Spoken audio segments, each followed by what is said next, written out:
para não ficar tumultuando aqui. Ok? Para não ficar tumultuando aqui, ó. Bom, estamos gravando. Então, boa noite, boa tarde, bom dia. Para a galera que vai assistir depois isso no YouTube.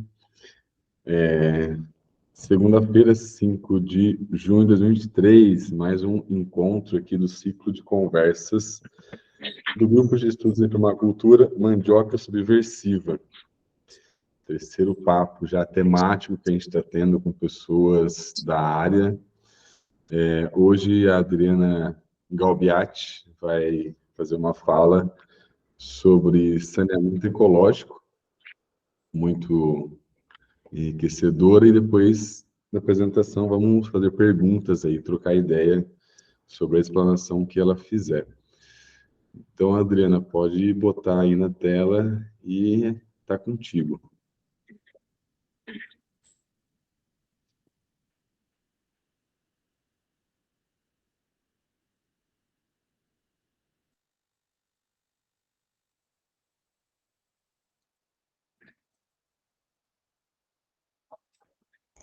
Tá sem som, Adriana. Pronto. Tudo bem, pessoal? Vocês estão me ouvindo bem agora? Sim. Bom, uma rápida apresentação, né? Eu sou professora de permacultura, mas a minha formação, a minha graduação foi em engenharia ambiental, e eu tenho mestrado na área também, e eu me especializei na academia, na área do saneamento, né? Meu mestrado foi no saneamento focado em recursos, que na permacultura a gente conhece mais como saneamento ecológico, e eu gosto de chamar também de saneamento produtivo. Opa. Oi? Tudo bem? Não, estava continuar? aqui, eu desativei o microfone. Pode ir, Adriana. Tá. Então, eu gosto também de chamar de saneamento produtivo, porque a gente usa os efluentes, né?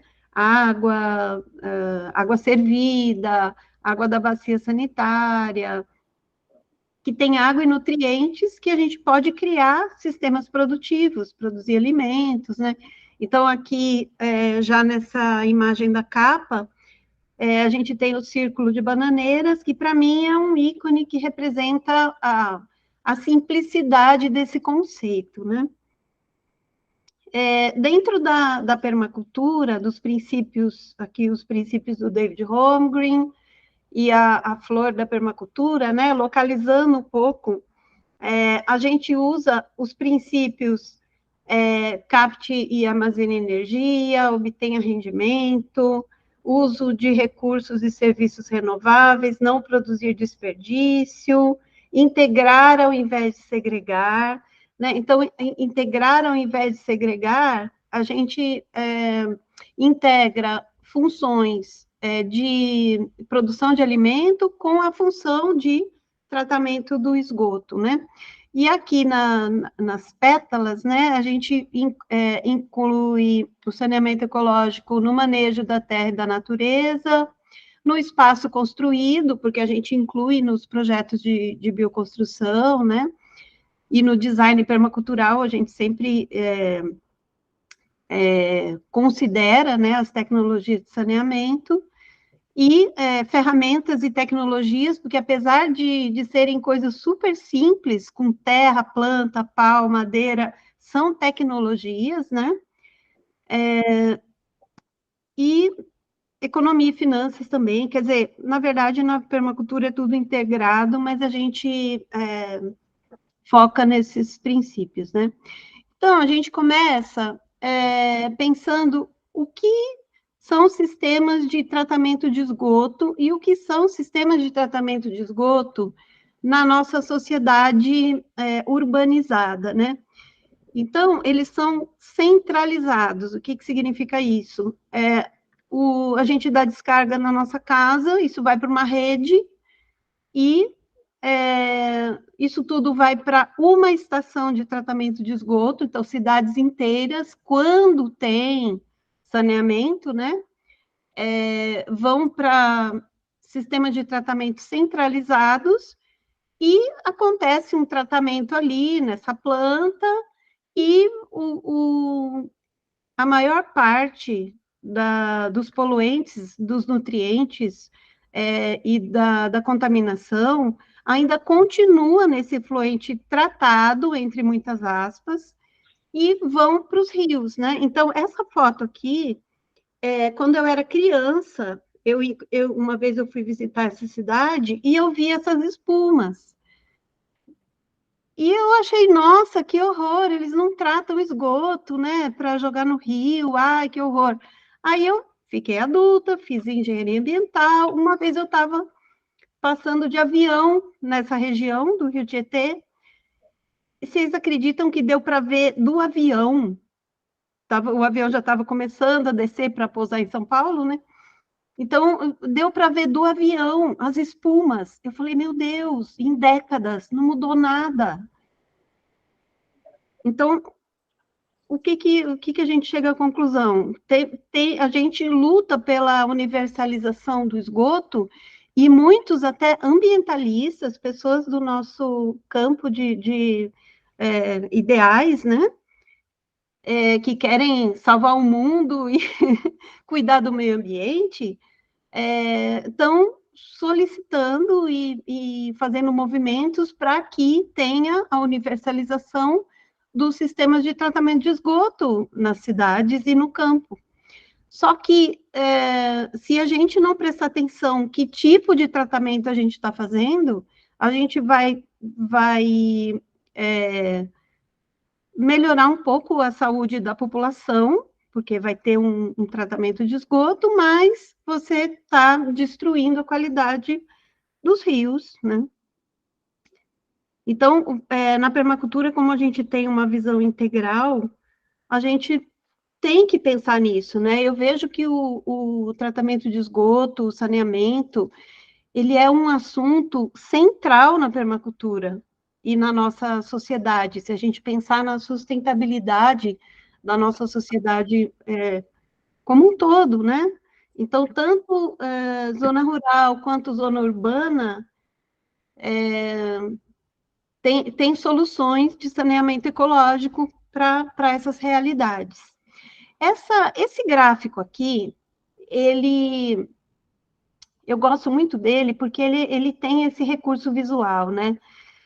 Então, esse cubo grandão aqui representa quantos litros por pessoa, por ano, de água são consumidos e vão para algum tipo de sistema de esgotamento sanitário. Não significa que tem tratamento de esgoto, que tem rede coletora. Não, é água que a humanidade gasta e vira esgoto, vai para a natureza de alguma forma. Então, seria entre 25 mil e 100 mil litros de água por pessoa por ano, que nós vamos representar por esse cubo grandão aqui, como se fosse água cinza, né?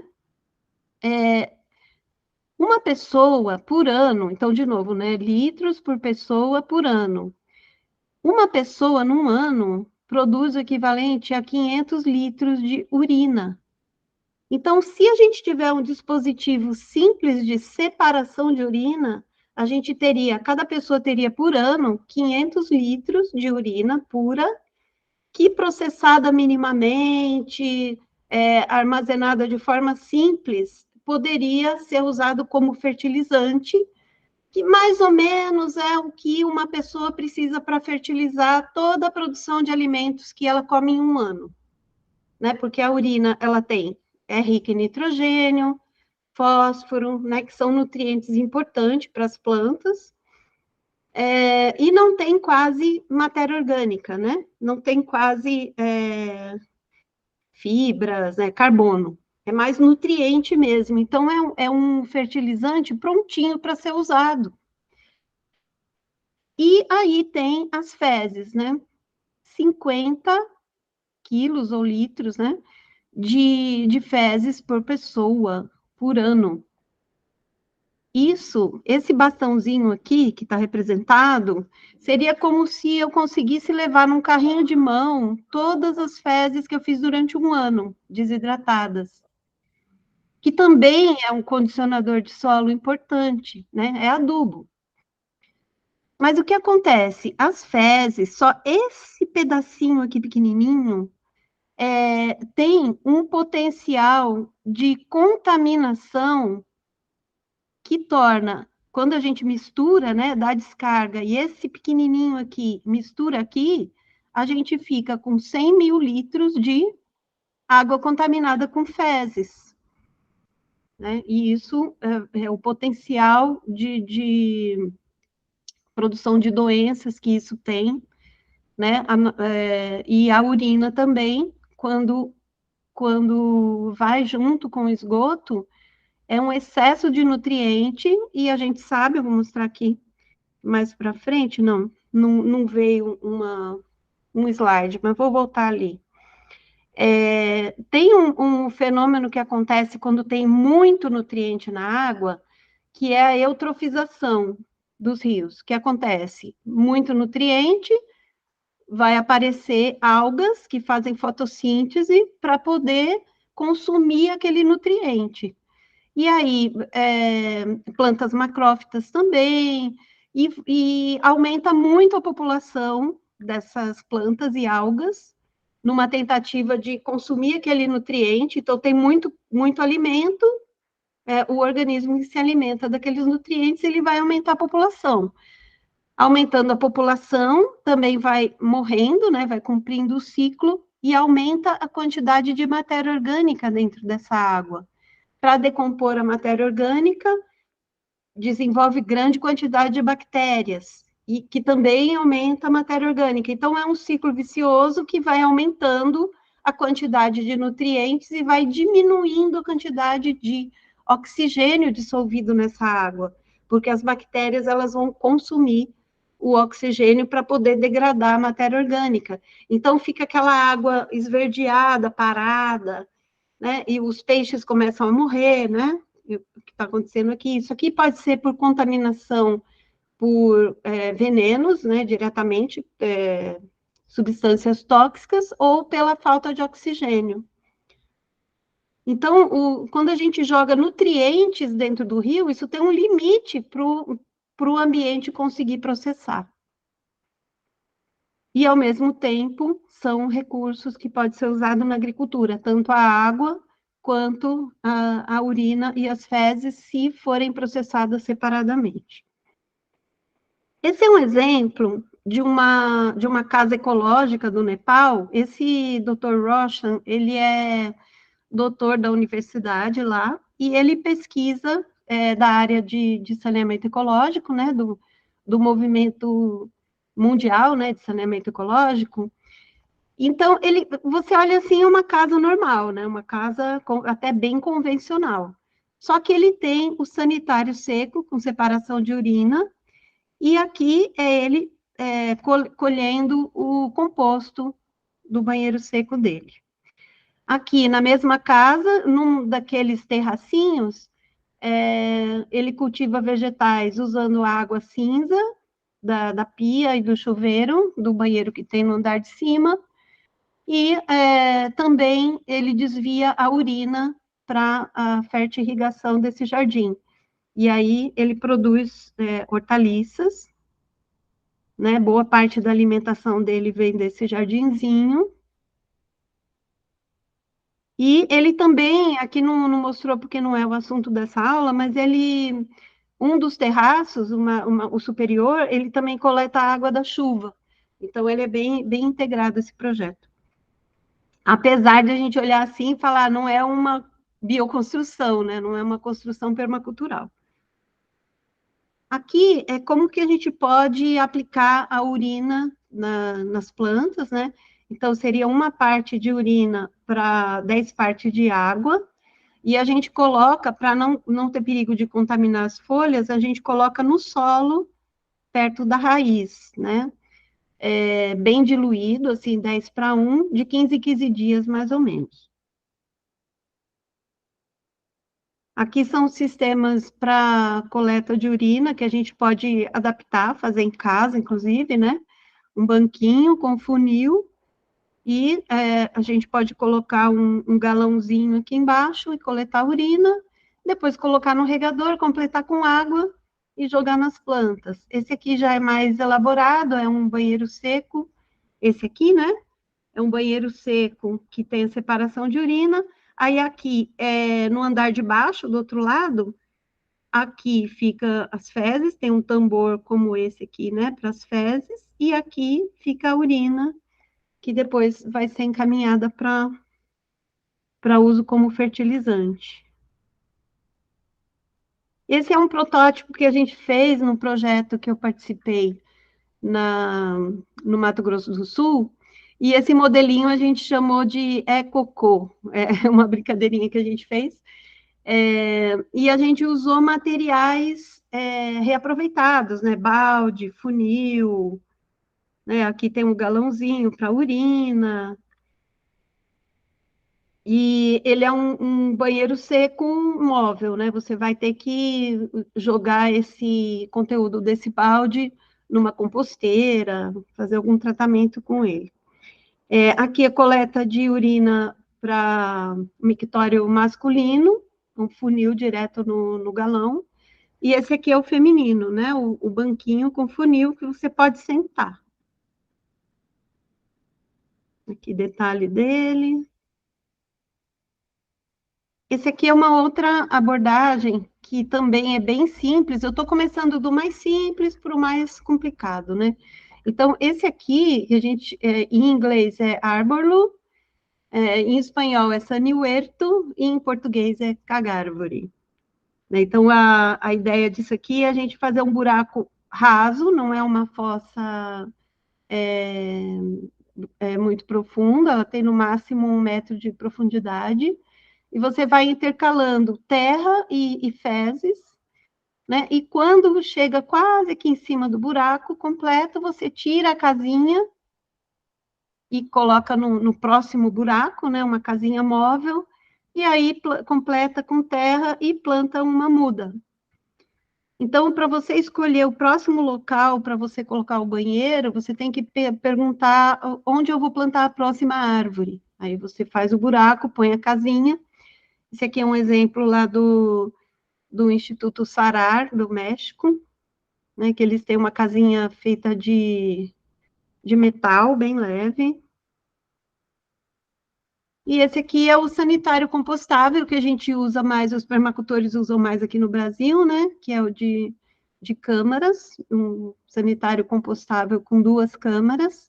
Esse aqui é o modelinho que tem lá no IPEC. Então, ele funciona, ao invés de jogar terra, como o outro modelinho, você joga serragem, né? E aí o material vai acumulando aqui nessa câmara, e demora uns 6 meses, mais ou menos, você fecha aqui, né? Deixa interditado aqui e usa o outro lado. Então, tem um assento aqui e um assento aqui. Tem 2 câmaras separadas. Aí você deixa uma fechada e continua usando a outra.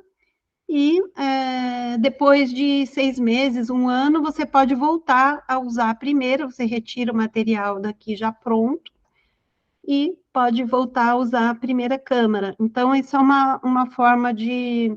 Eu acredito que esse modelo, ele é mais confortável para você manusear o material que sai dele, né? Porque já sai sequinho, já quase pronto para usar como adubo. Em alguns casos, precisa passar por uma composteira antes, né? A gente vai avaliando caso a caso. Aqui é o mesmo sistema já integrado na casa, né? Então, uma casa que tem no IPEP. Aí eu peguei algumas fotos demonstrativas, né? Colocando a serragem. Aqui, ó, essa câmara está parada, então colocou uma plantinha aqui e está sendo usada esse lado aqui. Aí, esse mesmo sistema, você pode fazer ele mais compacto, né? O pessoal chama de Bazon. Esse é lá em Bonito, E a Paloma do sítio Ibirapê, ela tem um camping, né? Recebe pessoas, é um lugar que tem rio, e como alaga, a água vem até aqui, mais ou menos, né? Então, como alaga, ela teve que fazer a abertura em cima. Então, ela fez 2 femininos e 2 masculinos. Ela alterna, usa um, depois usa o outro. E aqui tem a pia, né? Aqui a pia, e aqui é no banheiro masculino tem o mictório também, é um mictório sem descarga. Então, junta com a água cinza e vai para o círculo de bananeiras. Aqui outro modelinho dele. Nesse lugar, eles não têm banheiro convencional, é só esse tipo de banheiro para atender os turistas. Aí, quando a gente... Até aqui a gente falou de banheiro seco, né? Sem descarga. Mas tem algumas situações, ou quando o lugar tem bastante disponibilidade de água, ou não tem como fazer um banheiro seco por alguma razão, a gente separa a água do vaso sanitário, né? Esse é um modelinho de casa com descarga. Então, a gente separa num sistema que pode ser um tanque de evapotranspiração, biodigestor, tem algumas tecnologias, o vermifiltro, e a água cinza, que é do chuveiro, da pia, do tanque, vão para um outro sistema, que pode ser um círculo de bananeiras, um wetland, né? O ideal é separar, porque essa água aqui da privada, ela sempre vai ser mais problemática para se trabalhar. Esse aqui é um material que explica o círculo de bananeiras, acho que está um pouquinho difícil de ler, né? Mas foi o Jefferson Tim que produziu esse material.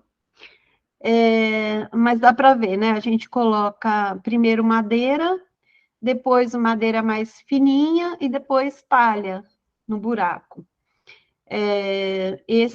O círculo de bananeiras, não confundir com o tanque de evapotranspiração, porque ele é um sistema que não tem impermeabilização, então é um sistema que vai permitir a infiltração da água, e as bananeiras vão ao redor desse círculo, absorvendo os nutrientes e a água. Aqui é um desenho do formato do buraco, né, como a gente faz. Depois, detalhe de dimensionamento, tipo de solo, tal, a gente pode detalhar mais na hora das perguntas, tá? Então, a gente faz com o material que a gente tem disponível. Nesse curso, foi lá em Cuiabá, eles só tinham essas torinhas de madeira e essa galhadinha de mato que eles tinham roçado.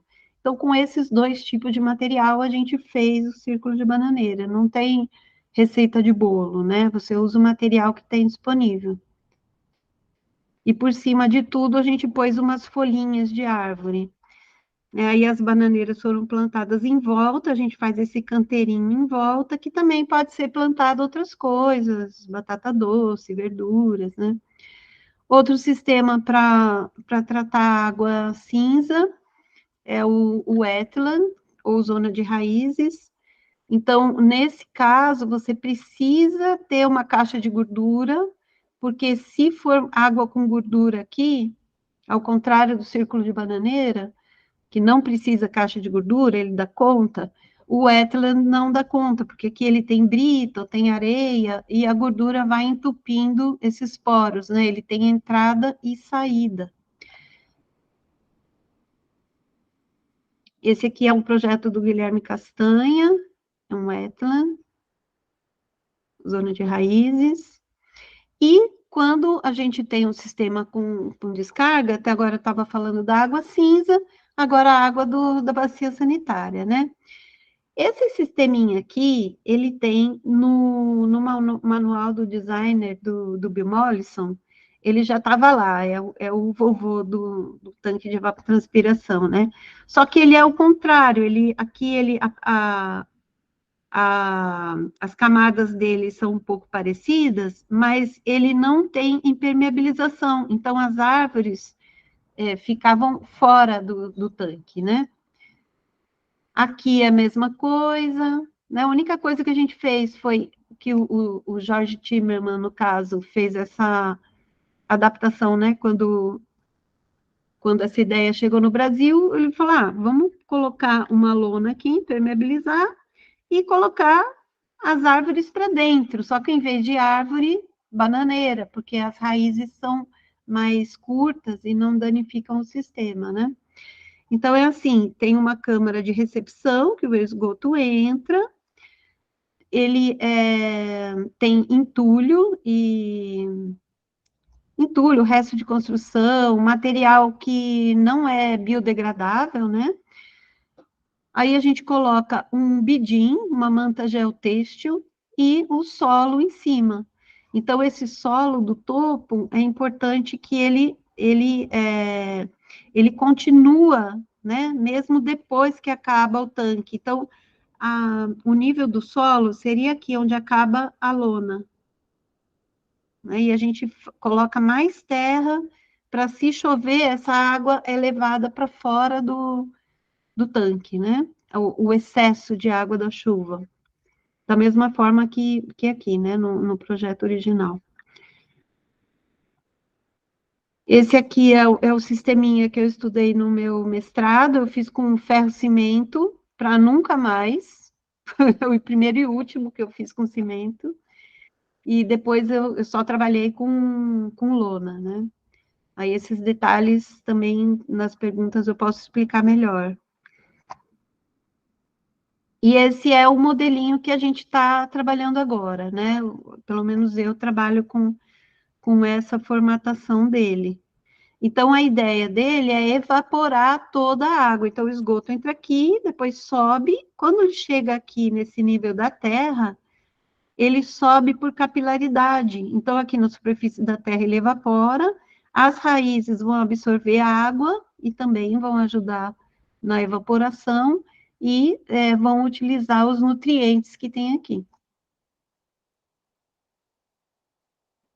Aqui um pouco dos sistemas construtivos possíveis, né?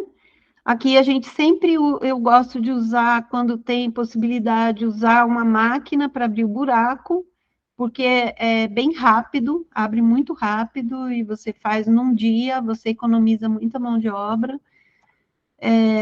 E aqui entra aquele princípio da permacultura, né? Que se um meio que a gente usa para fazer um projeto, ele vem de uma energia não renovável, eu uso pontualmente, né? Eu tenho que evitar fazer um sistema no meu design que precise sempre ter um aporte de combustível fóssil, por exemplo. Mas se a gente usa só no dia que fez, né, o TEVAP, no caso, eu acho que continua sendo permacultural, que você está otimizando a mão de obra das pessoas, né? Aí, esse aqui, eu usei aquele plástico que a gente usa em estufa. Aí eu sempre pego um plástico de 200 micra e coloco 3 camadas. Aí aqui a gente coloca entulho, um túnel, uma câmara que pode ser de pneus, pode ser de outros materiais, a função é a recepção do esgoto, né, para não entupir.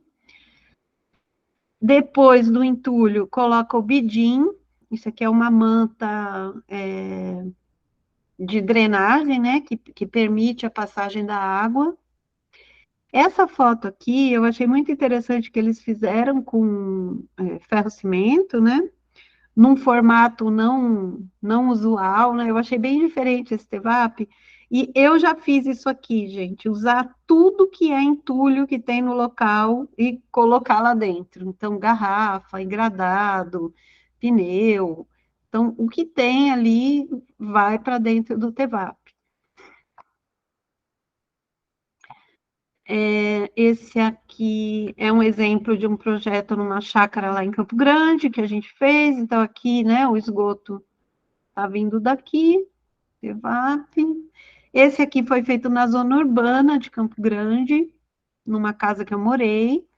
Esse daqui, olha, foi usado um PAD grossão, que eu ganhei esse material, mas normalmente eu uso lona de PVC dupla face.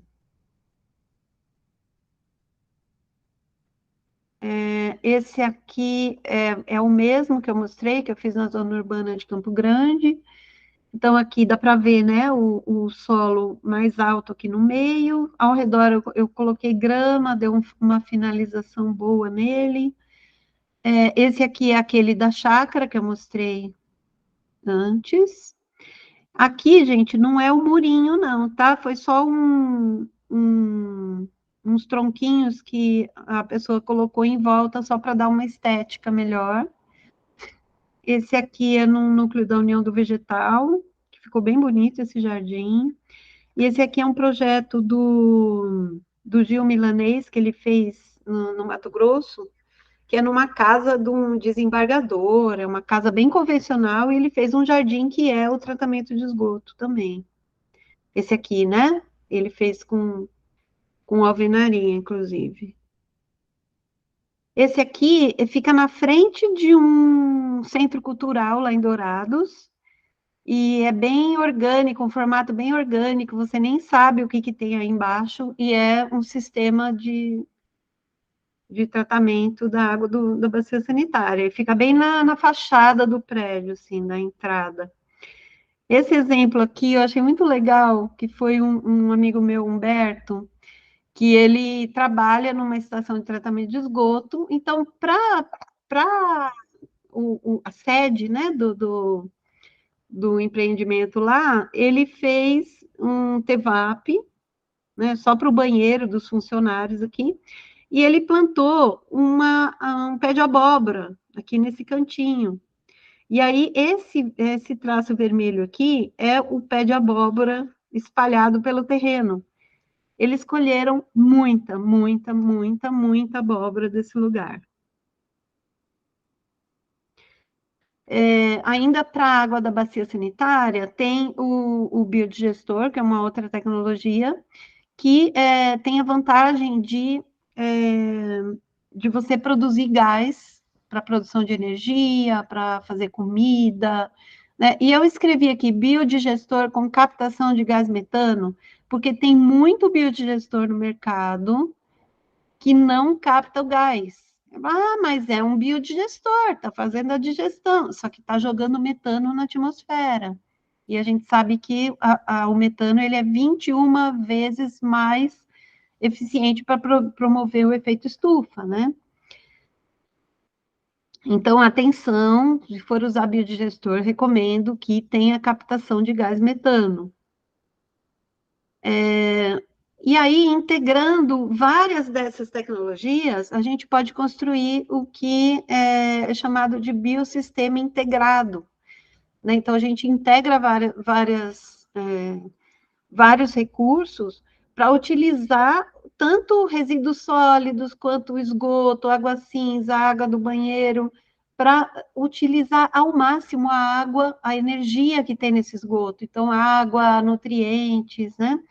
Então, aqui, ó, são várias casinhas, né? Um exemplo, várias casinhas, pode ter uma casa comunitária, uma cozinha comunitária, uma agroindústria, né, que vai aproveitar o gás do biodigestor, que está tratando o esgoto das casinhas. A parte sólida do biodigestor serve de adubo para uma hortinha, para uma plantação, para as frutíferas, né? Aqui tem um bananalzinho. A parte líquida pode passar por um wetland, um laguinho, né? Então, aqui você pode usar as fibras, as frutas, tudo que está sendo produzido aqui com esse esgoto, e pode processar nessa cozinha usando o gás do biodigestor. Então, quantas possibilidades de geração de riqueza através do esgoto, né? Aí passa por um laguinho, filtra de novo nas árvores, vai para um outro laguinho, aqui já tem os patinhos, já pode ter peixe, você já pode usar essa água para irrigação, né? Aqui mais as etapas possíveis, né? Do biodigestor vai para o filtro, passa para a zona de raízes, aqui você já pode produzir algumas coisas. O tanque com macrófitas, então são plantas aquáticas que vão remover os nutrientes. Essas plantas você pode também mandar para compostagem, mandar para ração animal e os peixinhos, né? Então, quanta produção, quanta abundância a partir do esgoto. Esse aqui foi um esqueminha que eu propus para projetos urbanos, né? Pegando os aglomerados urbanos que não tenham muito espaço de quintal para fazer o sistema completo de tratamento, né? Então, isso acontece em bairros de cidades, que, como a gente não consegue fazer todo o biossistema integrado num quintal, que pode ser pequeno, a gente pode usar o máximo que a gente conseguir, fazer um TVAP, né, pequeno, um sisteminha compacto nas casas, e o excedente iria para uma estação centralizada, só que ele seria ligado a uma área verde. Então, a gente também, o excedente aqui, o efluente aqui tratado, ele vai para a fertirrigação de árvores, ele não vai para um rio, né? Então, seria um segundo aproveitamento do esgoto. Então, você tem um quintal pequeno, você pode fazer um sisteminha e jogar, por exemplo, na rede de coleta de esgoto. Você já diminuiu o impacto do esgoto que vai chegar lá na frente. No caso das cidades, infelizmente, vai ser um rio, né? Um pouco dessa experiência, principalmente das tecnologias, né, e do que é o saneamento ecológico, a gente colocou nessa publicação, que foi feita junto com o grupo de pesquisa de saneamento ecológico da UFMS, que é o Catalossan, e você coloca Catalossan Funasa no Google, e vai direcionar para o site da Funasa, e você pode baixar o PDF. Esse material fica gratuito na internet, tá? Algumas referências, quem estiver vendo a gravação pode parar aí e pesquisar, né? O meu Instagram, @galbiati.adriana, se quiser mandar perguntas depois e entrar em contato. Agora eu quero conversar com vocês, porque eu fiz uma apresentação bem por cima, né? Muito bom, muito bom. Bom demais. Obrigado, Adriana.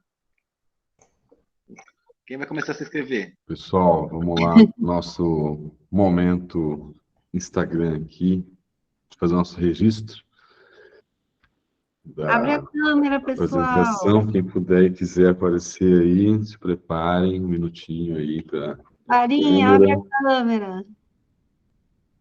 te bater um retrato.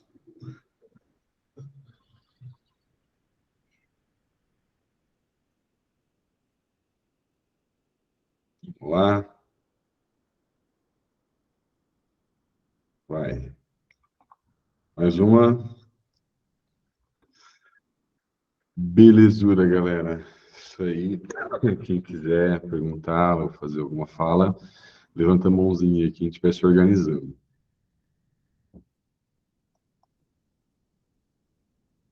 Vai lá, Dirção. Vou começar, então, aqui para esquentar o povo também. Legal, bom demais, né? Bom demais te ouvir. Tem algumas questões, uma dúvida técnica, que é mais bobagem e tal, mas eu queria começar com um comentário só historiográfico interessante. Eu estava lendo o Ecossocialismo de Marx, e Marx vai estudar ali a questão do ecossistema, propriamente dito, a partir da agricultura. E o autor que ele vai usar é um alemão chamado Justus von Liebig. O Liebig ficou famoso, entre outras coisas, porque ele reclamava do transporte de nutrientes entre o campo e a cidade.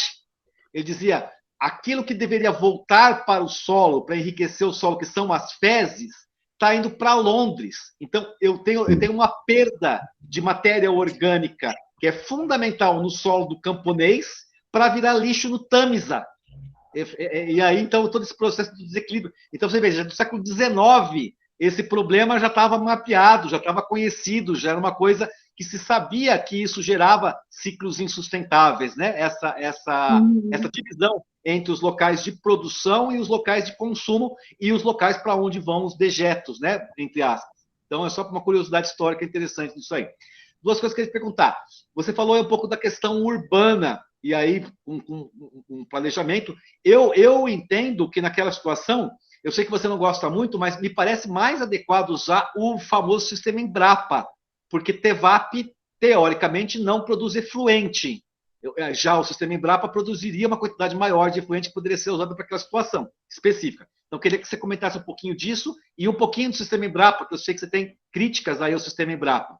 Outra coisa que eu queria que você comentasse. Legal, isso aí para a implementação de coisas que já que vão ser feitas. Mas e hoje, Dri? Chego lá na periferia, o que eu posso fazer para minimizar o problema quando eu chego numa quebrada, quando eu chego num bairro, quando eu chego em algum lugar e a gente vê as pessoas jogando esgoto in natura dentro dos córregos.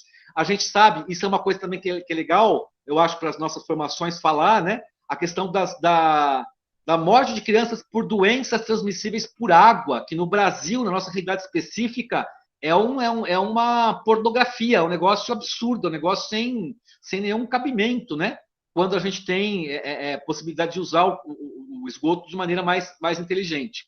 E terceiro, tem um diabo de um estudinho que me mandaram uma vez, eu vi o estudo, não salvei, ou salvei, depois apaguei, e nunca mais achei, sobre o uso de pneu nas TEVAPs e a liberação de metais pesados que poderiam ter contaminação sistêmica nas bananas. Eu queria saber se você tem notícia disso. Como é que é a questão? Hoje, eu falo assim, se você quiser ter certeza, usa cano de concreto, usa alguma outra coisa, mas não usa o pneu. Porque eu me lembro de ter visto esse estudo, mas não consegui encontrá-lo depois. É isso aí. Muito bom. Ninguém vai perguntar mais, só o Dirce, vai ficar o resto da 1h30 respondendo. Não, eu vou. Ah, tá. Ah, já tem muita coisa aí, né? Não, brincadeira. Gente. Você vai responder ou você vai pegar? Eu vou responder, porque já acumulou um monte de perguntas. Boa, Dirce, muito bom. Seguinte, primeiro a questão do excedente, né? Você vai ver qual é a necessidade daquela situação, contexto, né, Dirce? Então, eu preciso de excedente, eu estou na zona rural, eu tenho uma plantação, um pomar que eu quero irrigar, eu preciso de excedente. Então, eu posso usar qualquer sistema, pode ser um reator anaeróbio, uma fossa séptica, qualquer, que só vai decantar os sólidos, né? E o nutriente vai todinho para as frutíferas. Eu não preciso de eficiência nesse sistema. Porque o meu interesse é que tenha excedente, nutriente, água, vai tudo para as plantinhas, pronto. Então, nesse caso, o sistema Embrapa seria suficiente. Né? Então, em que contextos eu preciso do tanque de evapotranspiração que ele não tem excedente? Idealmente, ele não tem excedentes, né? Quando eu estou na cidade, quando eu tenho um quintal muito pequeno, né? Quando eu não tenho como o meu jardim inteiro, eu já morei numa casa que o quintal inteiro era tomado por saneamento ecológico. Só tinha um lugar que entrava o carro, o resto era círculo de bananeiras atrás, perto da cozinha, e o tanque de evapotranspiração na frente, na entrada da casa, que é um jardim lindo, que até hoje, né, super lindo, o jardim, que é um TEVAP, ocupa o quintal inteiro. Então, eu não tenho onde jogar um excedente, né? Então, aquele exemplo lá que eu falei do excedente, é no caso de você ter um quintal muito pequenininho, não tem como fazer um TEVAP de um dimensionamento que atenda uma família. Então, eu vou fazer o que dá, vou fazer um pequenininho, vou evaporar essa água e produzir plantas ali no que é possível, e o excedente iria para uma outra central de tratamento de esgoto, que aí sim teria um lugar maior para fazer a fertirrigação. Né? Isso é uma ideia, mas cada caso vai ter um projeto diferente, né? De acordo com o contexto.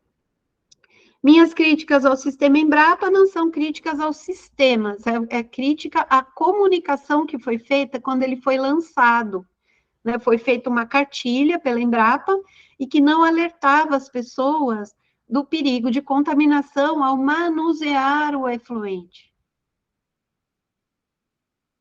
Porque está sem microfone, Dirce. Tá fechado o microfone.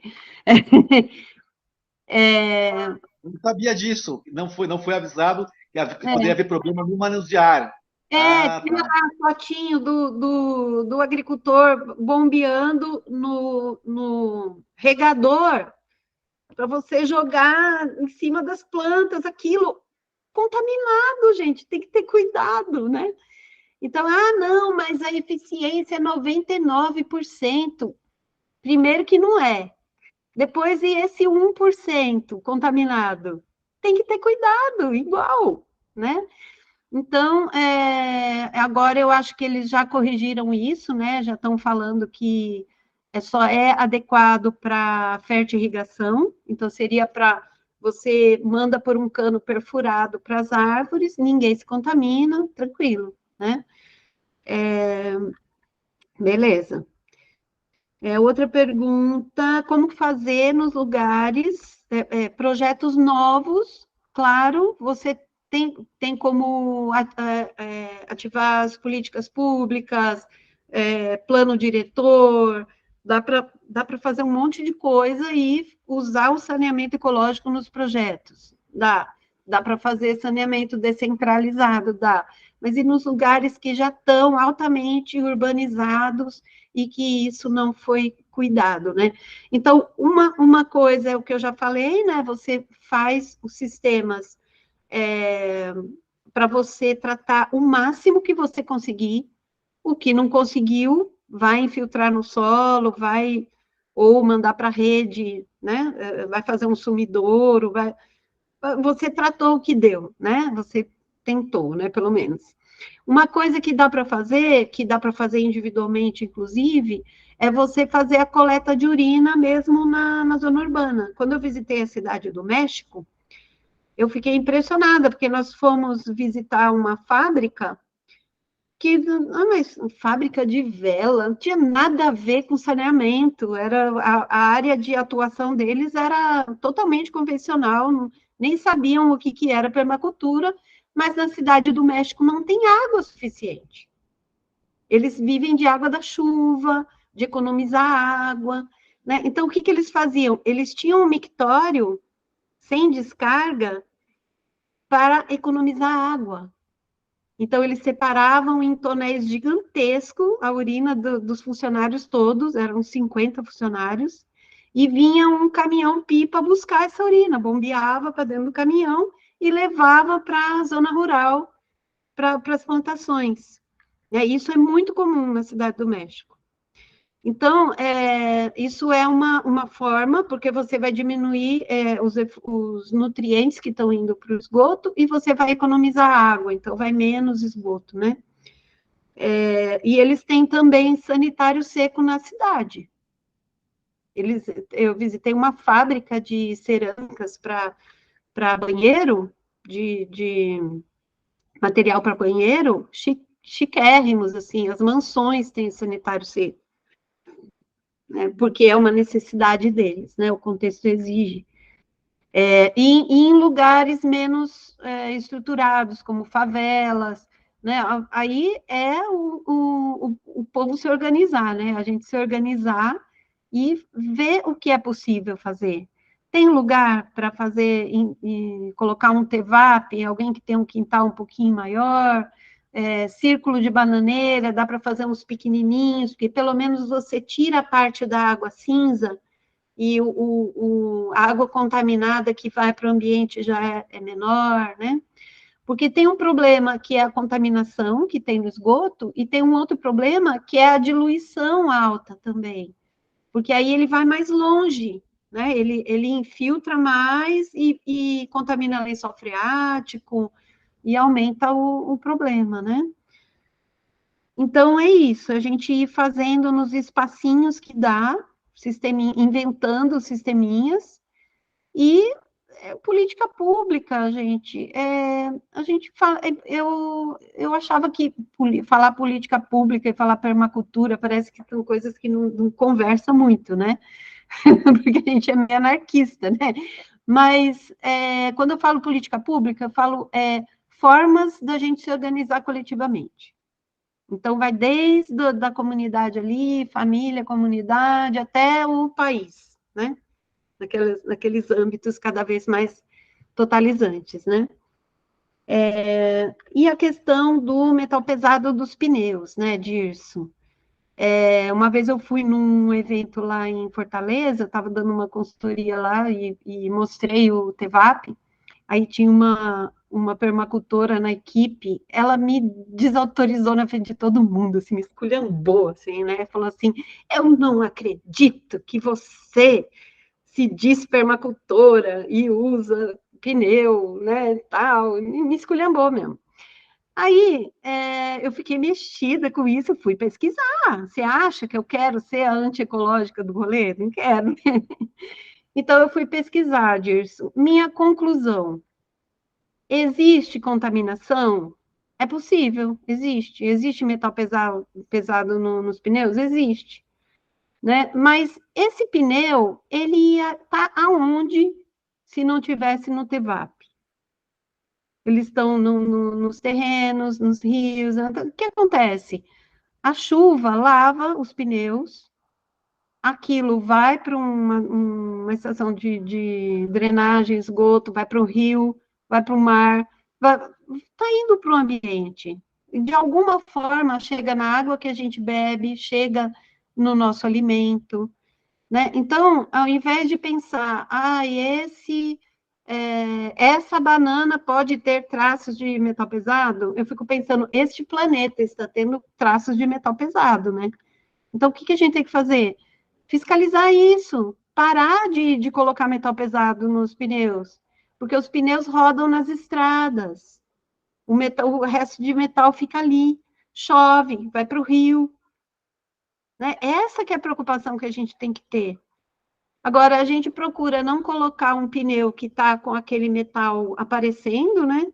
Apesar de a gente colocar pneus usados, a gente tem esse cuidado de não colocar pneus que estão com metal aparecendo. Então, se tiver algum metal pesado, vai ser na borracha.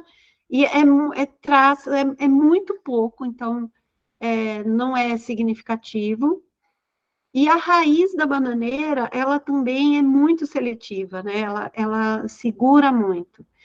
Então, a gente está considerando que é mais ecológico, mais permacultural, a gente tirar um pneu da natureza e colocar num tanque de evapotranspiração, do que a gente consumir um material, um tubo de concreto que emitiu carbono, que precisou ser fabricado, que é difícil de transportar, é caro para quem vai construir, né? Uma série de coisas. Mesma coisa a lona. Não é da natureza, né? Mas o concreto também não, o plástico também não. Né? Então, é uma questão da gente usar pontualmente o que não é da natureza, para que os recursos da natureza possam ser melhor utilizados. Né? No caso, o esgoto, a produção de alimento, né? A preservação da água. A gente pensa o global, né? O que você acha, Dirce? Eu vou por aí também. Eu acho que tem o risco do metal pesado, a gente tem que saber. Só não pode ser ingênuo, como diz o Jorge, né? Só não pode ser ingênuo. Você tem que saber que há um risco de contaminação, sim. Mas é isso, perto de tudo que você come, é ridículo. É ridículo. Não faz muito sentido. Eu precisava achar esse estudo e precisava ver se a gente. Você que está mais ligado na academia do que eu, se alguém faz um estudo de contaminação por metal pesado nas bananas. Abrir lá a banana, checar de verdade se chegou alguma coisa lá ou não, porque não era esse estudo da menina. O que ela estudou é que soltava na água, não que chegava na banana. Eu nunca vi um estudo da banana, se a banana tem algum traço ou não. Mas eu concordo com você, é isso aí, não tem muito o que fazer nesse caso. Valeu, obrigado. Tem uma equipe, o mesmo grupo de estudo lá da UFMS, que eu trabalhei lá como pesquisadora, eles estão agora tem uma pessoa que está fazendo mestrado uma pesquisa nos tanques de evapotranspiração que a gente construiu quando eu estava lá.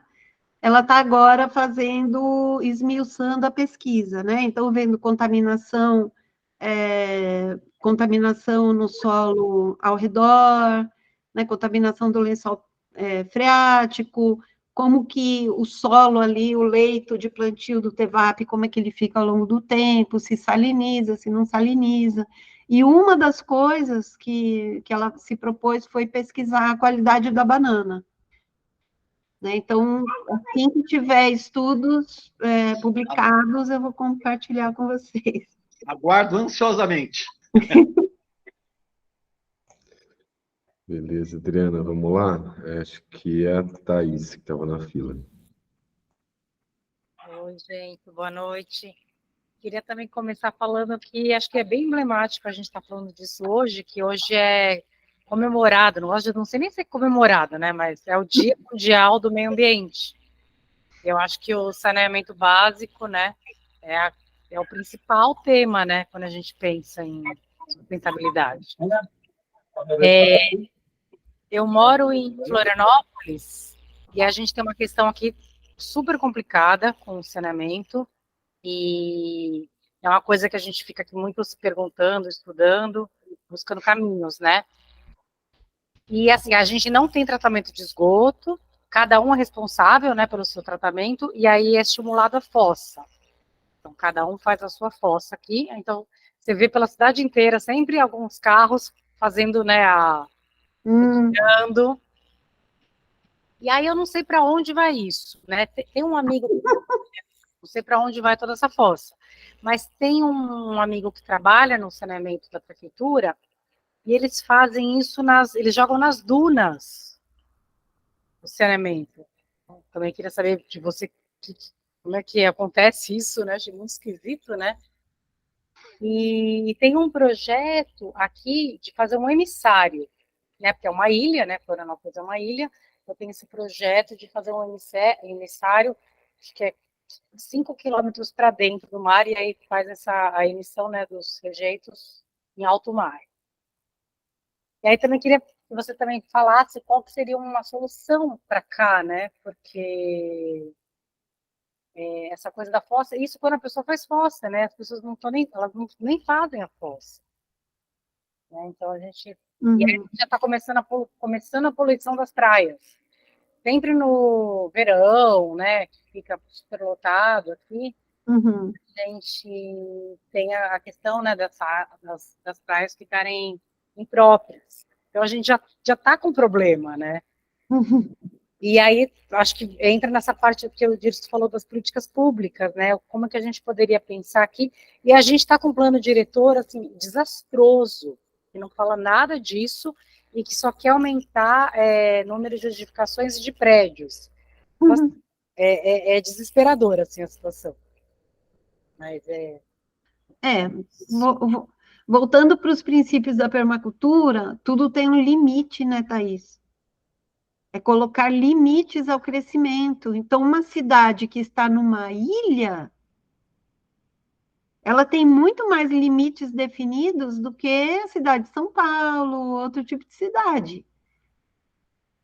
Né? Então, que capacidade nós temos na nossa sociedade capitalista de colocar limites se o capitalismo implica no crescimento infinito?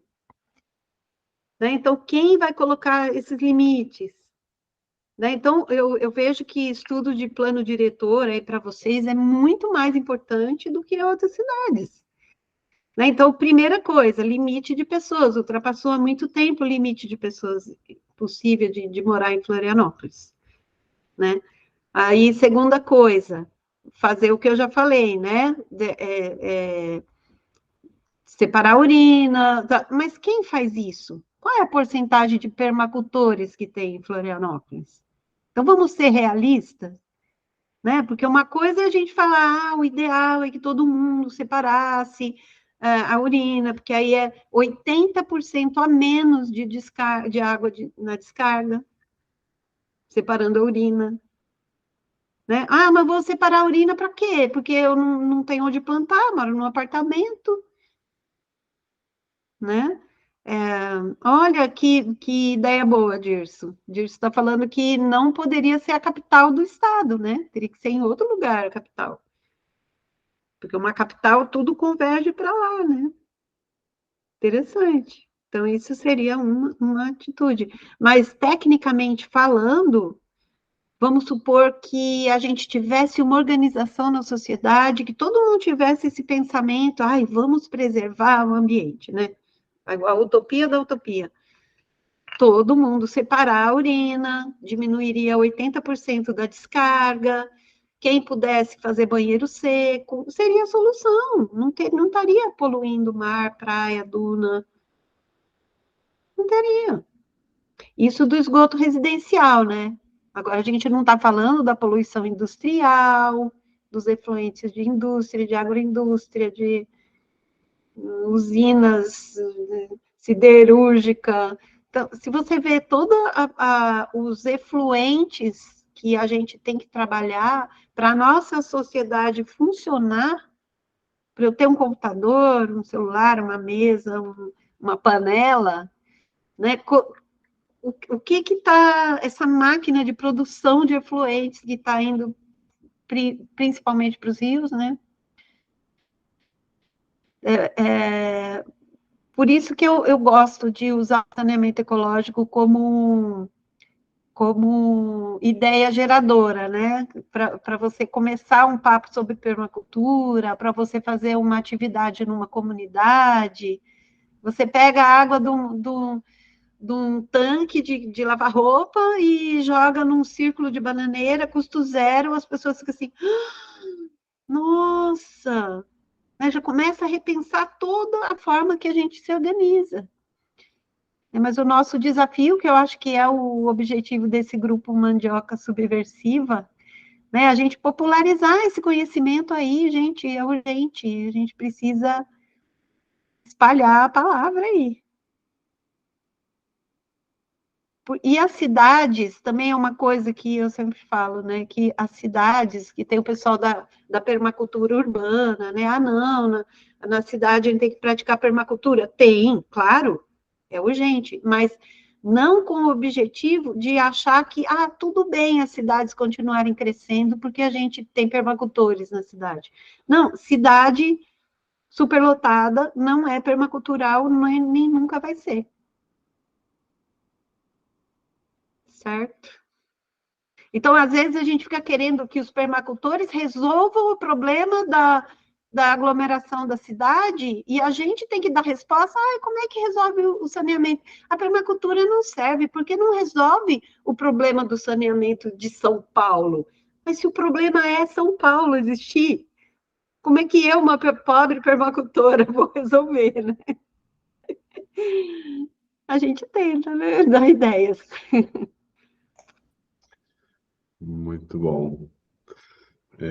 Jaime. Boa noite aí, satisfação.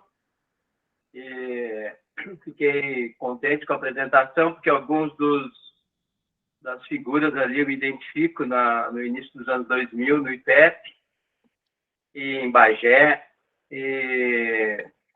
Desde então, há mais ou menos aproximadamente 20 anos, dá para dizer 24 anos, eu trabalho profissionalmente com essas situações, primeiro construindo casas e colocando a proposta sempre de saneamento, claro, sempre numa disputa, né, com o convencional e...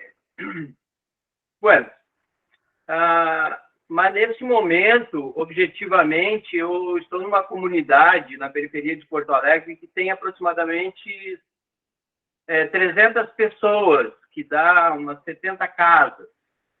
A gente já tem um sistema de água que é por gravidade. A água vem do morro e abastece a comunidade, água de fonte.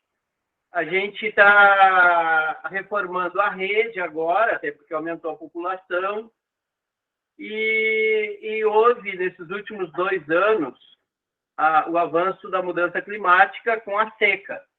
Então, para ter uma ideia, no período que era para chover 600 milímetros, choveu 200. E com isso ficou a comunidade 45 dias recebendo água de caminhão-pipa.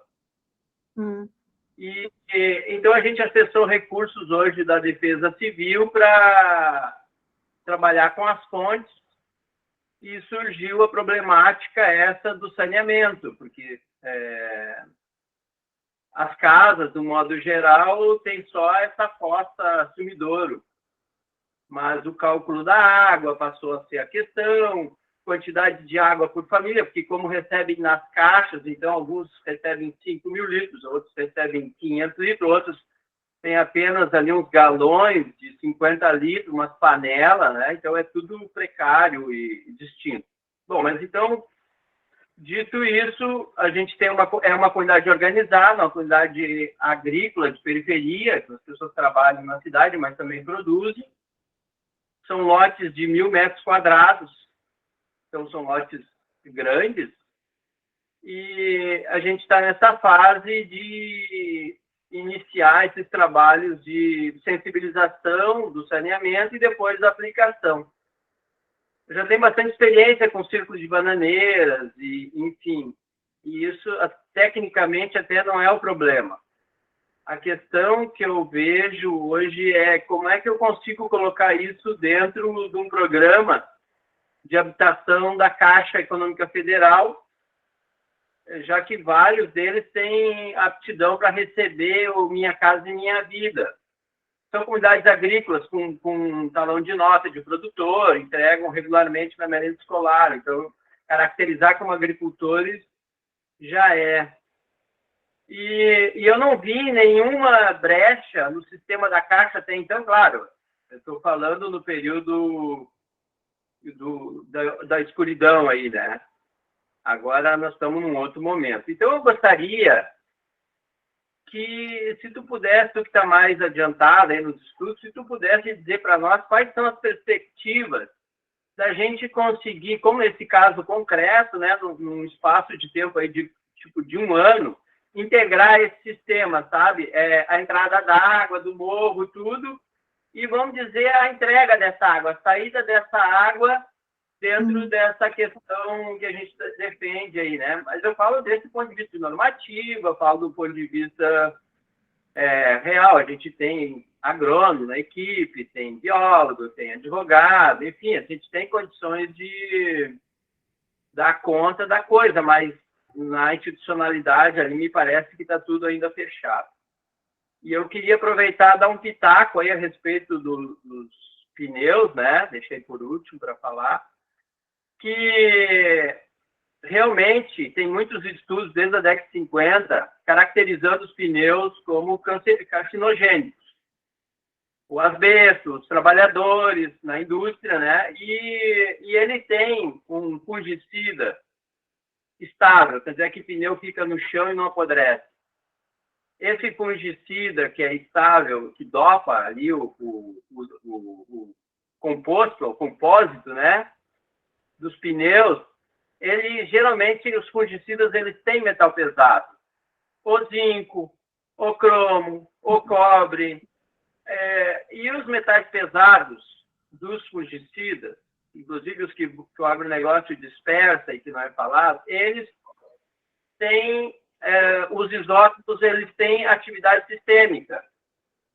Então, a banana, ela é uma planta que usa potássio, como ela usa grande quantidade de potássio, não é sódio, né? Então, é até um problema se usar a água para bananeira, que tem muito sal, na cozinha tem muito sal. Então, tem que ser o sabão potássio, sabão de soda, sabão não de soda, de sabão de cinza. Tá? Daí vai ter bastante banana. Mas a questão toda é que realmente isso aí é problemático, e eu acho que mesmo a prova essa, tipo, essa banana tem ou não tem metal pesado, isso aí vai depender muito ali do que foi carregado, né, na zona de raízes, tá?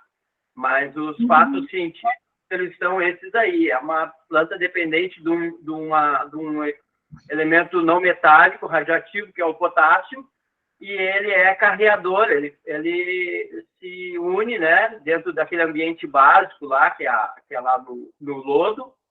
É um ambiente alcalino, um pH bem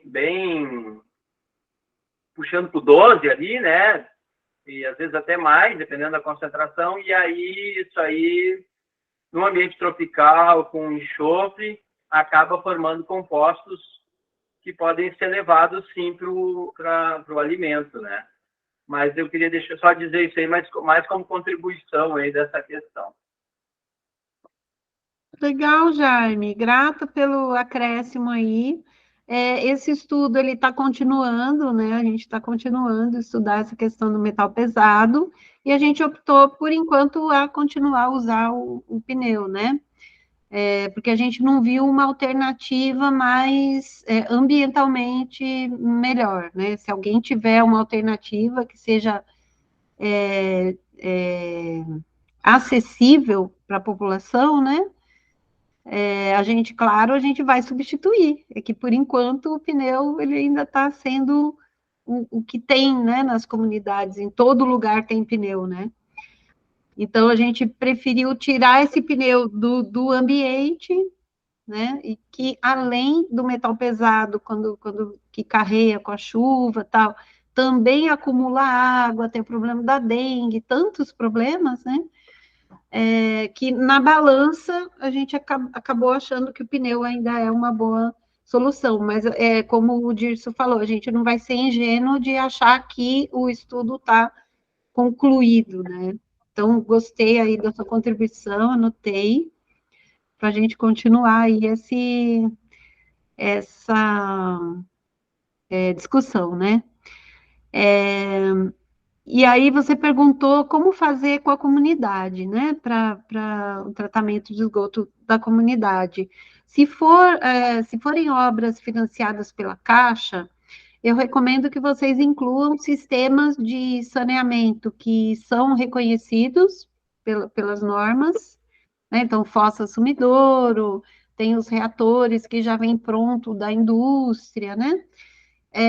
E ao invés de fazer fossa e sumidouro, tudo bem, vai ter lá a fiscalização, a BITS, mas em vez de vocês fazerem o sumidouro, vocês fazem uma vala de infiltração ou uma drenagem que leve, como é uma comunidade rural, né, produtiva, que leve até uma plantação, né, que ao invés de ir lá no sumidouro lá embaixo, você faz um subsuperficial, uma distribuição subsuperficial num lugar onde tem frutíferas, plantas que vão se beneficiar com esses nutrientes.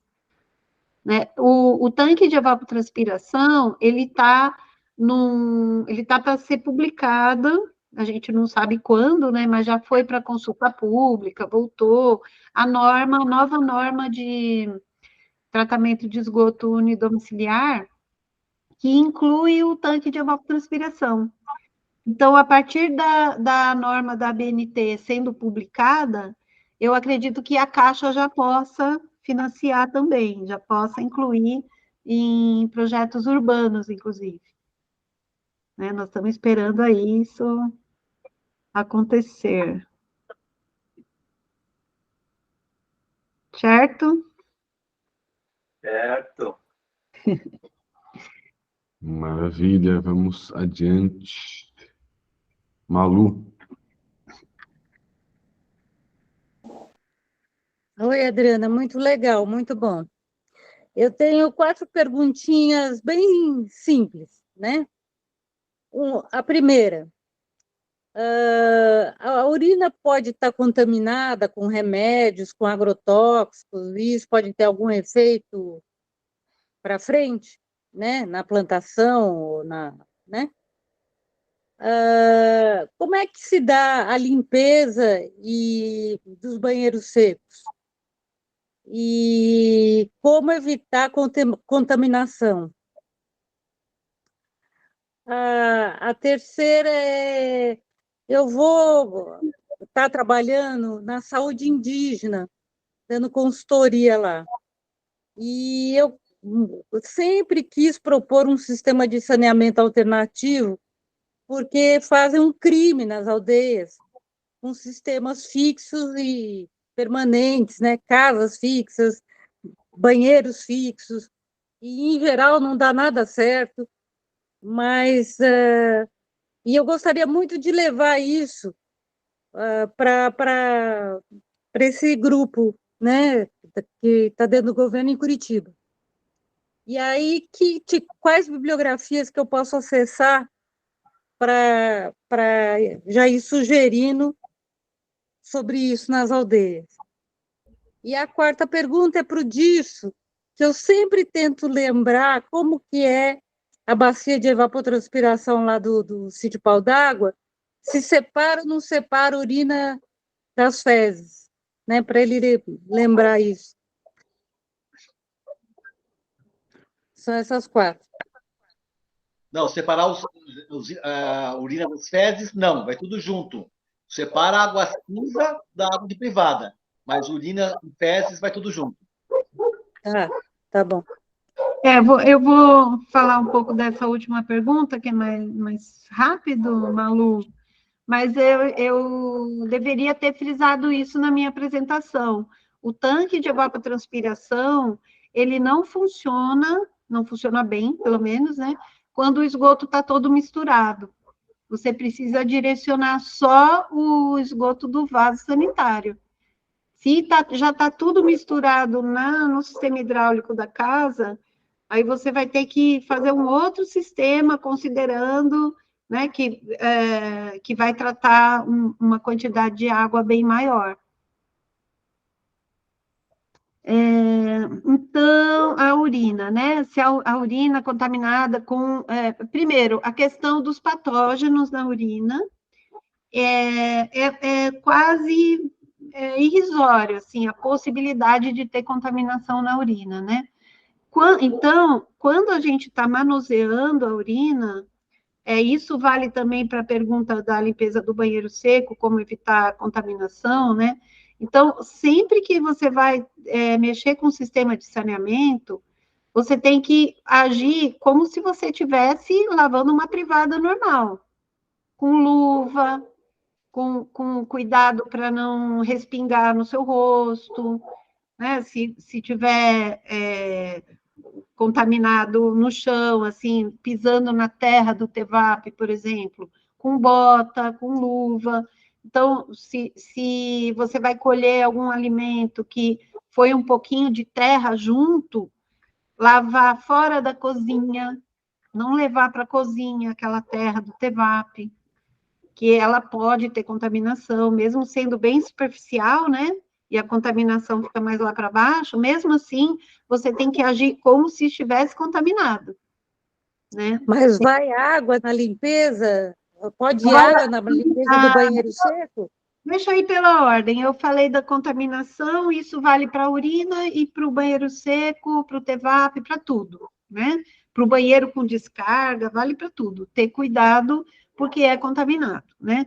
Agora eu vou voltar e vou responder desde a primeira pergunta. Então, a urina, você falou de antibióticos, né? Mais hormônios, né? Que tem na urina. Isso é um grande problema quando a gente não usa o saneamento ecológico, porque em contato com a terra, quando eu coloco a urina na terra, lá vai ter muito mais diversidade de micro-organismos que conseguem degradar essas cadeias desses elementos. E quando você joga a urina na água, então, a estação de tratamento de esgoto não trata antibiótico, hormônio, agrotóxico, nada disso, vai para o rio intacto. E quando uma outra cidade, muitos quilômetros na frente, pega essa água desse rio para o abastecimento público, a estação de tratamento de água também não consegue tirar esses elementos. Então, está sendo distribuída a água para as populações com grande concentração de hormônio, antibióticos e agrotóxicos, e outros remédios que não se degradam, né? Então, isso é mais uma pergunta que a gente deveria fazer para o saneamento convencional, né, do que para o saneamento ecológico. Tem mais perigo de contaminação não fazendo o saneamento ecológico, né? Indo Então, para a água do que indo para a terra. exatamente. Então, sempre a terra é o lugar melhor para você colocar fezes e urina, e não a água, né? A limpeza do banheiro seco, você vai limpar com o assento, né? Você pode destarrachar ele e lavar com água e sabão, ou você pode passar álcool, passar um produto de limpeza, qualquer produto de limpeza, porque não vai ter contato com o material lá, né? Então, não é que Mas nem o se a bacia, por exemplo, está suja, não pode jogar água, né? Assim, se o vaso está banheiro sujo. seco. Do banheiro seco, normalmente você tem o assento, que é um assento normal, né? E o vaso, é muito raro ter um vaso que você tenha que lavar, né? Normalmente você tem contato só com o assento ali, e já é um Ah, é um buraco buraco, né? ali. Não tem perigo de sujar. Agora, que nem aquele vaso que eu mostrei nas primeiras fotos lá do amigo lá do Nepal, você vai ter que lavar com um pouco de água e sabão, com álcool, e se cair um pouquinho de água ali, não tem problema, só que você não vai jogar a água, né? Não vai jogar baldes de água, você vai passar uma escovinha ali, passar um pano para secar, mas esse não é o problema, não, sabe? Tá. Normalmente a gente tira as peças, lava e volta. Tá. A rampa, o Dirce está falando que aquele que tem a rampinha, né? A rampa, as fezes vão ficar caindo lá, vai ficar sujo o tempo inteiro, mas como você joga a serragem em cima, isso dá uma neutralizada no cheiro, tá? Vai decompondo, vai caindo, vai renovando o material. Então, a gente E depois de encarar 6 meses. E depois de 6 meses, quando retira as fezes secas de lá, aí dá uma lavada em tudo? Não precisa, Não? não tem necessidade. É até bom que fica as bactérias ali que vão inocular a próxima leva, né? Certo. Porque E quando você tira o material de lá, normalmente ele já vai estar sequinho, porque ele tem um sistema de ventilação, né? Ele tem aquele tubo pintado de preto que força uma ventilação, então o material desidrata. Então ele trata por desidratação.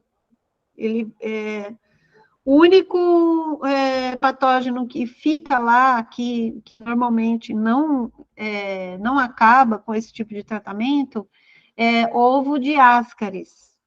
Ele é bem resistente. Então, em lugares que tem contaminação por ascaris, você tem que tratar esse material como contaminado. Então, mesmo que você vai usar para adubar uma árvore, com luva, coloca uma terra limpa em cima para ninguém ter contato com ele.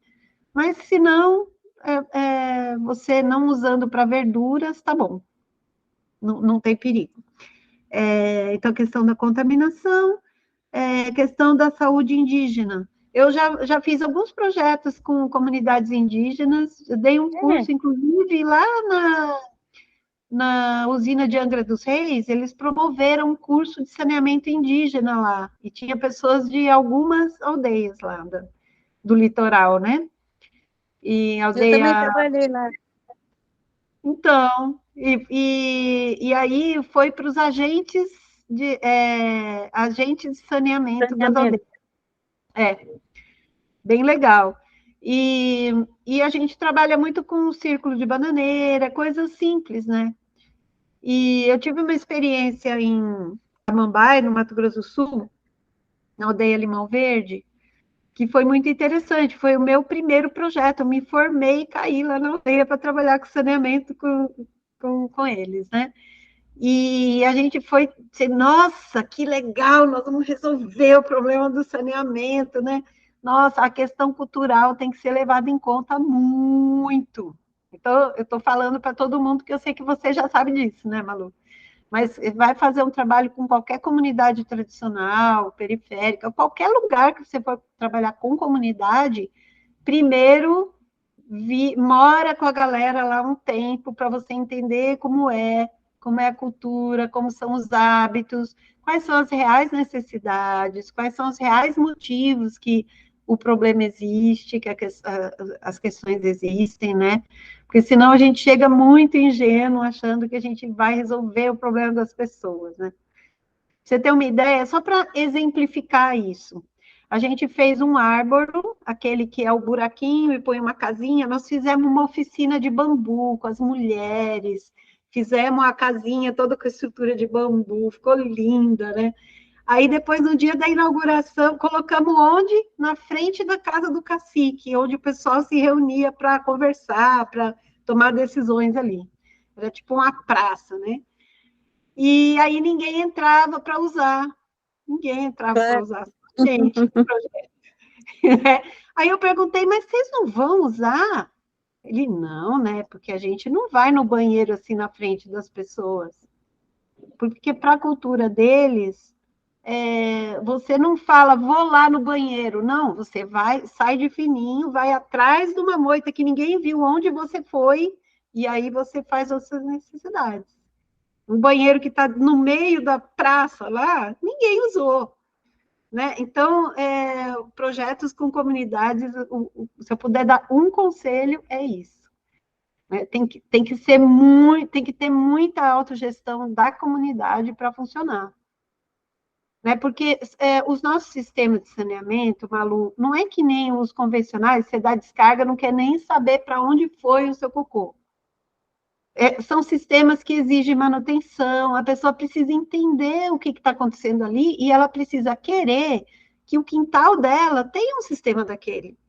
Então, é muito individualizado, é cada pessoa, né? E o poder público tem muito essa coisa, vou aprovar esse projeto aqui, tantas famílias vão ser beneficiadas, como se fosse uma coisa que vai beneficiar todo mundo. Não, é quintal a quintal, é família por família. Né? Então, é Sim. isso. Cada família vai ter um hábito diferente, uma necessidade diferente, e vai ser um sistema diferente. Uma vai querer banheiro seco, a outra vai querer um banheiro com descarga. Mas você tem um material a indicar de bibliografia que eu possa introduzir a conversa com eles? Olha, o material menos acadêmico que tem, que ainda não é uma cartilha, eu estou com um amigo meu que ele propôs, Adriana, vamos transformar o conteúdo do Catalosan, aquele catálogo que eu mostrei no final da apresentação, vamos transformar o conteúdo do Catalosan numa cartilha bem que possa ser aplicada em escola, em comunidade, né? Mas o que está menos acadêmico do material que eu conheço ainda é o Catalosan, que ele está bem prático, assim, ó, funciona assim, constrói assim, né? Tá legal. Tá bom, obrigada, Adriana. Muito bom. Beleza, Otávio, hoje acho que a gente já encerra as perguntas, né? Vai lá, Otávio.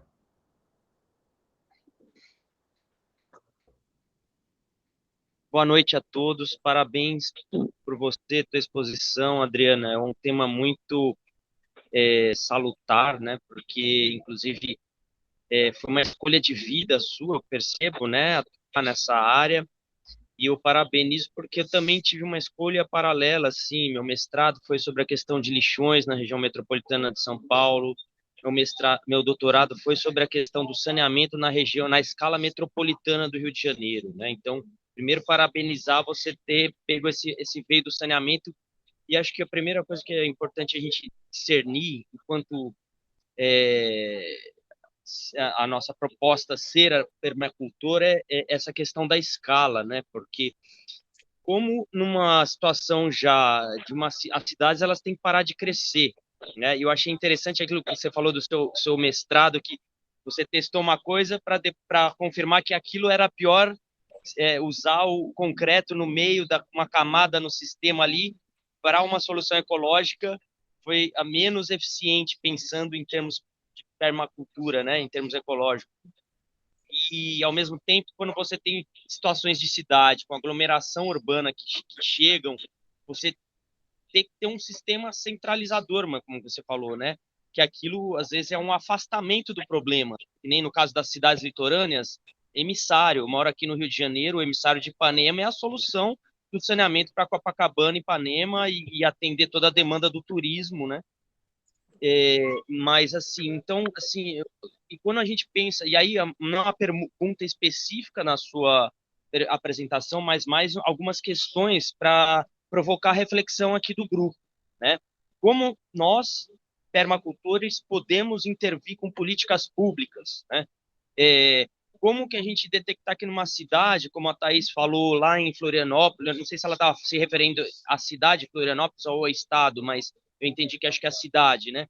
Se você joga a culpa, como cada um resolva o seu problema, instale sua fossa e a tempos em tempos tem que chamar o caminhão limpa a fossa e para onde que isso vai? Ou seja, por outro lado, no campo, na zona rural, as soluções individualizadas são as mais ecoeficientes no conhecimento que se tem. Aí eu gostei muito numa parte da sua apresentação quando você falou dos sistemas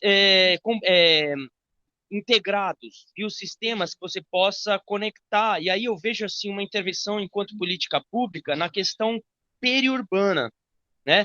O limite de crescimento, onde está o limite de crescimento das cidades? E aonde que a gente pode enxergar uma solução que é individual no meio do rural, mas que pode servir para um biossistema integrado, uma escala que vai, inclusive, de repente, fazer um cinturão nas cidades desses sistemas. E aí, quando eu digo assim, a própria cidade, o núcleo urbano, no caso do Rio de Janeiro, por exemplo, você pode pensar em biosistemas em áreas de comunidades onde o sistema centralizado não vai chegar e nunca vai chegar. Subir morro acima, o saneamento das favelas, como é São Conrado é um problema aqui, a questão da Rocinha, ali dos dois irmãos, São Conrado, que é uma poluição permanente na praia, né? Não está nem perto do sistema que leva para o emissário de Ipanema, então a cidade, se a gente for pensar em intervenção, aí eu fico pensando questão de escala, quando que o sistema individual e o sistema coletivo, eles se falam, são complementares ou simplesmente é um limite, né? De solução de problemas, escala de solução dos problemas. Então, saneamento ecológico, e aí é bom a gente reforçar um pouco o nosso marco legal do saneamento, que apesar de ter tido um novo marco legal, na verdade, esse novo marco legal ele não aniquila o que era 11.445 de 2007, dava autonomia aos municípios terem seus planos municipais de saneamento, definir prioridades a nível do município. O novo marco legal ele não aniquila essa autonomia municipal, que é o ente concedente, né? No caso metropolitano, você tem uma gestão compartilhada, ou seja, o que eu quis estudar no meu doutorado foi justamente áreas limítrofes entre municípios da periferia do centro urbano do Rio de Janeiro, como Caxias, Magé, como que era a solução de saneamento do sistema oficial, né, o sistema centralizado, e onde você tinha lacunas de soluções no território. Eu acho que é isso que eu queria deixar esse legado, assim, onde estão essas lacunas territoriais, onde a solução não é nem uma nem outra, onde talvez a solução híbrida entre o sistema convencional e o sistema de saneamento ecológico pode ser uma política pública, né? Porque os sistemas na zona rural, o conhecimento já é bem desenvolvido, né? Você tem muitos exemplos de muitos êxitos quando a solução é individual, numa propriedade. Mas o desafio é você pensar em situações em que você já tem um certo aglomerado rural na beira das cidades, que ainda produz alimento para as cidades, e ter esses sistemas ecológicos como um ganho de escala, né? Que possa atingir um maior número de pequenas propriedades, por exemplo, né? E pensar sistemas olhando a bacia hidrográfica, as microbacias. Então, são questões assim que eu queria colocar para o grupo, a gente pensar até onde a cidade, o periurbano, eu acho que como uma área territorial que a gente pode atuar e expandir sistemas integrados de biossistemas. Essa é a minha contribuição. Grata, Otávio. Gente, eu quero responder umas coisas que são mais simples de responder, das questões do Otávio.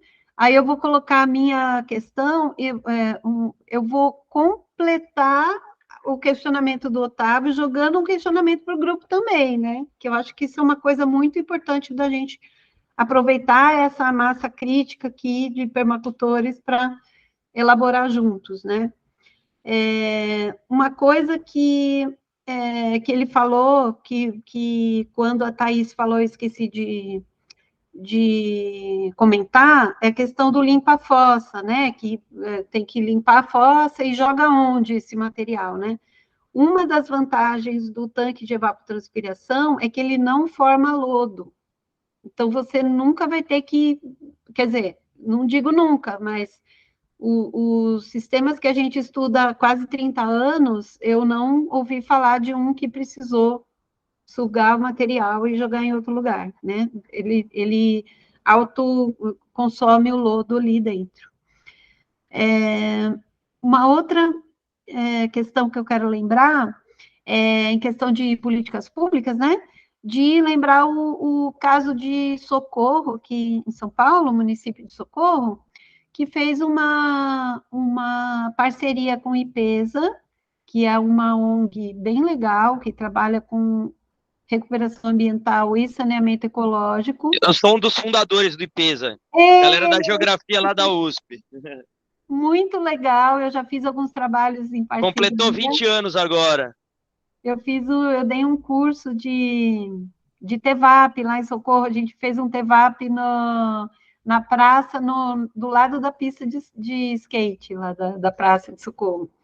E agora eles estão implantando biodigestores nas casas das pessoas, na região periurbana.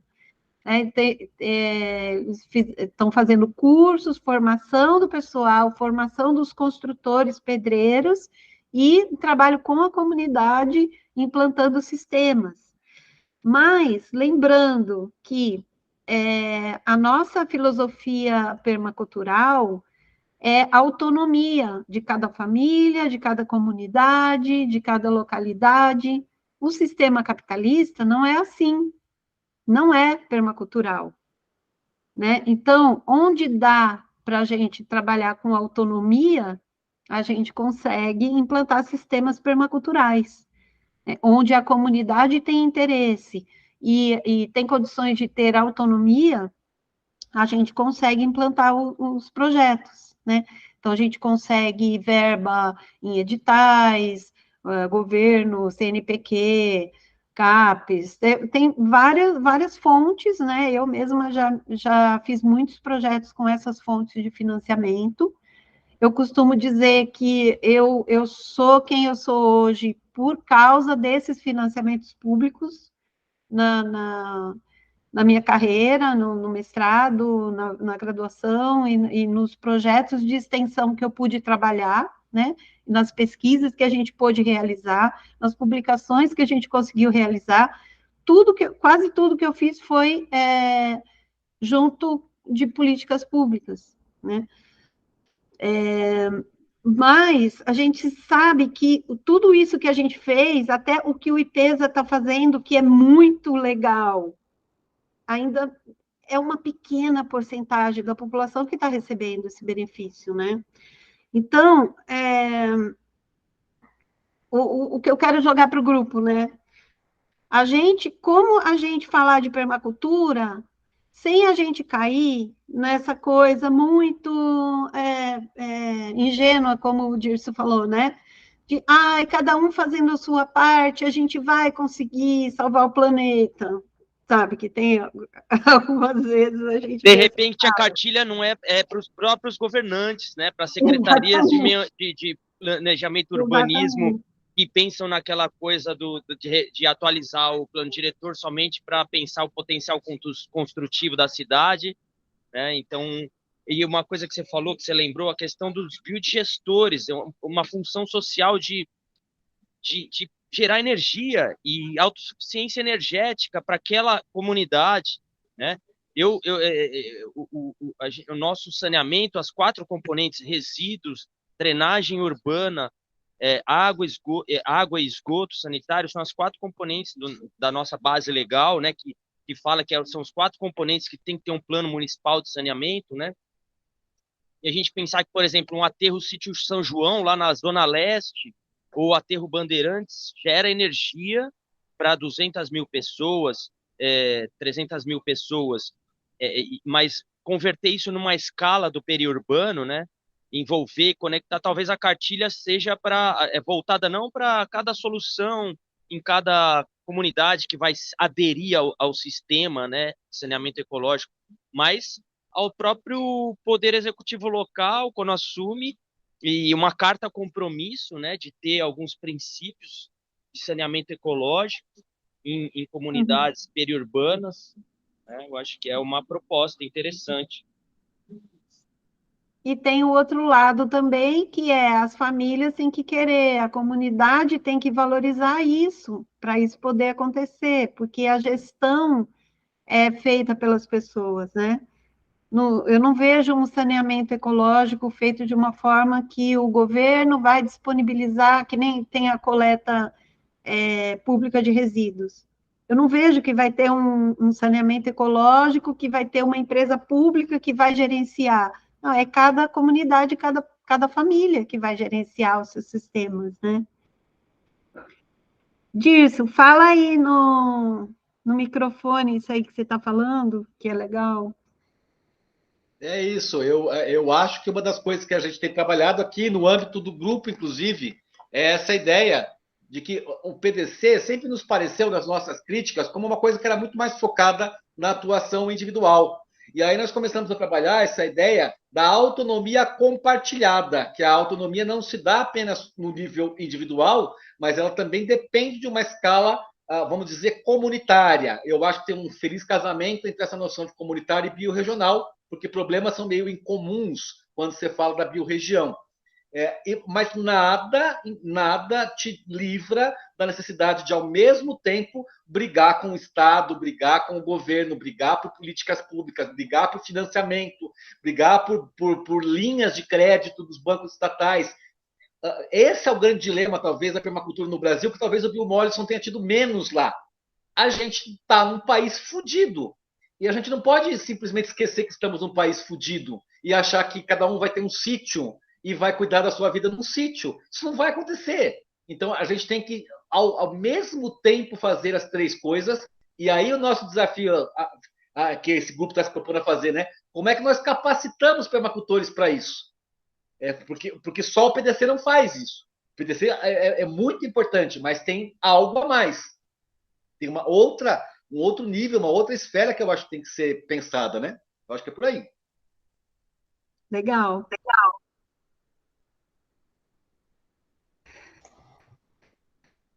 E é isso, eu acho então? Então, Thales, a gente pode encaminhar um pouquinho lá para o grupo, para não estender demais o horário, e até nós poderíamos fazer uma roda de conversa daqui a algum tempinho sobre esse tema. O que vocês acham? Sobre essa questão da atuação, dos níveis de atuação da permacultura, dessa questão das políticas públicas. Acho que vale uma reflexão específica sobre isso. Sim, Boa. sim. Perfeito. Muito bom. Mas por hoje, então, acho que é isso, né, pessoal? Colocar isso nos temas. E sim, Malu, vamos organizar bom, lá Malu. pelo Drive.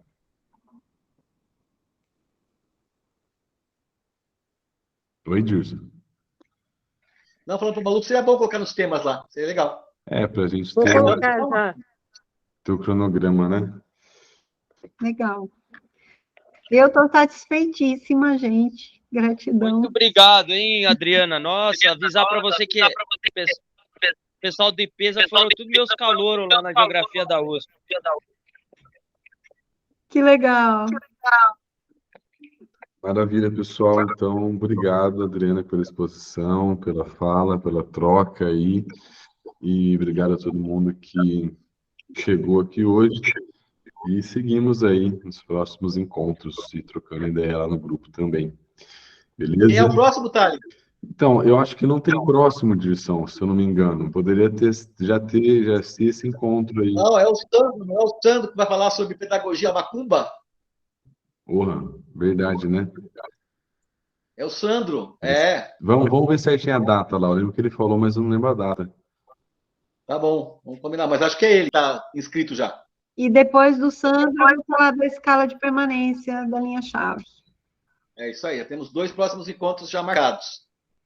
Legal. Beleza. Maravilha, então, Legal, gente. pessoal. Valeu demais. Obrigado, Adriana. Dirso, fica Fala. só um pouquinho aí. Não, me manda. Para o tempo que eu tinha saído um pouquinho. Para quê? Aí eu peguei só o final da sua fala, mas o que que é? Articular a política local, regional. Vamos lá no grupo. Vamos lá no grupo. Deixa eu encerrar aqui ou a gente conversa no grupo. Até. Tá, Tchau, tchau. tá, tchau.